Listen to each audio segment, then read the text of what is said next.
Hola a todos, bienvenidos a esta segunda clase de Filosofía de la Educación. Hasta ahora vimos que educar no consiste únicamente en aplicar técnicas o transmitir conocimientos, sino que también implica reflexionar sobre el ser humano, los valores y los fines que orientan toda práctica educativa. Estas son las capacidades de la clase 2. Pueden pausar. Los saberes que intervienen en la educación. Perdomo señala que existen cuatro tipos de saberes que intervienen. El saber técnico. Este nos enseña cómo hacer las cosas mediante métodos y estrategias. El saber científico, que explica la realidad educativa utilizando procedimientos sistemáticos. El saber filosófico, el cual es nuestro campo, que busca comprender los fundamentos, principios y sentidos de la educación, y el saber teológico, que interpreta la educación desde las creencias y principios religiosos. Es importante comprender que ninguno de estos saberes por sí solo basta para explicar la complejidad del fenómeno educativo. Cada uno realiza un aporte específico, pero también puede presentar riesgos cuando se convierte en la única forma de comprender la educación. Es importante señalar esto. El saber técnico es fundamental porque aporta métodos y estrategias para la enseñanza. Sin embargo, Perdomo advierte que cuando se exagera su importancia, el docente puede limitarse a aplicar técnicas sin reflexionar sobre sus sentidos. Por eso, la práctica educativa también necesita una fundamentación filosófica. Por otro lado, el saber filosófico busca comprender el sentido y los fundamentos de la educación. No se limita a describir la realidad, sino que reflexiona sobre sus principios y fines.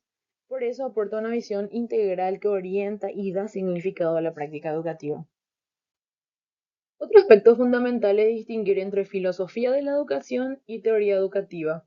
La teoría educativa propone explicaciones y orientaciones para la práctica pedagógica. La filosofía de la educación, en cambio, va más allá. Reflexiona sobre el sentido, los valores, los fines y los fundamentos que justifican esa práctica. En otras palabras, mientras la teoría responde principalmente al cómo educar, la filosofía también pregunta para qué educamos, qué tipo de persona queremos formar y por qué elegimos determinados fines educativos. Perdomo clasifica las teorías educativas en descriptivas y prácticas. Las descriptivas explican qué es la educación y cuál es su función. Las prácticas orientan sobre cómo actuar.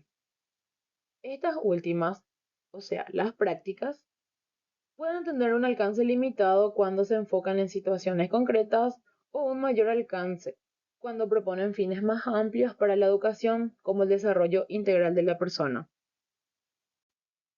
La filosofía de la educación desarrolla tres grandes tareas. La primera es el metalenguaje, que analiza críticamente los conceptos que utilizamos cuando hablamos de educación. La segunda es la antropología filosófica, que reflexiona sobre la concepción de ser humano que sustenta toda propuesta educativa. Y finalmente la teleológica y axiológica, que estudian los fines y los valores que orientan el proceso educativo. Estas tareas nos permiten comprender que toda decisión pedagógica responde consciente o inconscientemente a una determinada idea de persona y de sociedad. La tarea del metalenguaje consiste en analizar críticamente los conceptos que usamos en educación. Antes de aceptar expresiones como formación técnica, empleabilidad, calidad educativa, debemos preguntarnos qué significan realmente y qué modelo de educación promueven. De esta manera evitamos confusiones y fundamentamos mejor nuestras decisiones pedagógicas.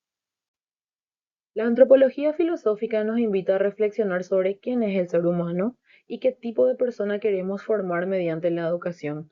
Ningún modelo educativo es neutral. Eso vimos en la primera clase. Toda práctica educativa parte de una determinada concepción del ser humano. Por eso, antes de decidir qué enseñar o cómo vamos a enseñar, es necesario preguntarnos qué tipo de ciudadano profesional o persona queremos formar. La teleología y la axiología nos llevan a reflexionar sobre los fines y los valores de la educación.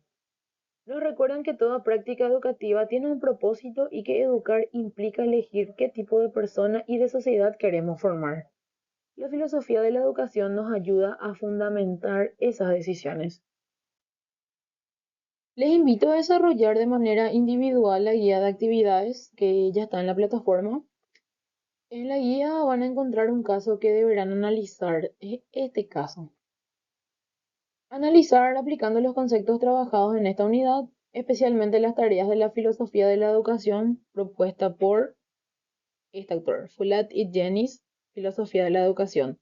Ojo, esta situación es hipotética, está basada en Follett, pero no es un caso que salió de ahí, es una situación hipotética. Entonces van a encontrar en la guía esta situación y preguntas que van a responder en base a la lectura de Follett y Jennings. Para finalizar, quiero dejarles una idea que resume el sentido de esta unidad. La educación necesita de la ciencia y de la técnica, pero también requiere una reflexión filosófica que permita justificar sus fines, sus valores y la imagen de ser humano que pretende formar. Como afirma Follett, no se educa sobre la marcha, siempre se educa para algo. Precisamente por eso, la filosofía de la educación resulta indispensable para todo profesional comprometido con una práctica educativa crítica, responsable y humanista por sobre todo. Les deseo mucho éxito en el desarrollo de la guía. Nos encontramos en la siguiente unidad, compañeros. Así vamos a continuar profundizando en los fundamentos filosóficos de la educación. Les agradezco bastante por su atención. Nos vemos.